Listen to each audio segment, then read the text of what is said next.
Update sa ating pork adobo. Ito na siya. Medyo malapot-lapot na yung sabaw niya. Nalagyan ko na ito ng yung tawag nito, liquid seasoning. Tsaka tama na rin yung templa niya. Ayan guys, tingnan nyo. Lapot-lapot na siya. Malapit na ito matapos. Maluto. Kunti pa. Tatanggalan ko muna siya kunti pa ng kanyang sauce. Kunti lang ititira ko. Ayan. Tingnan nyo guys, hindi siya yung talagang nagmantika na. Kasi binawasan natin yung kanyang mantika.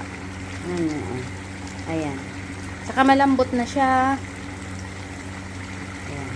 Ayan natutuyo na siya. Pwede na to. Okay na to. Okay na to. Okay na to.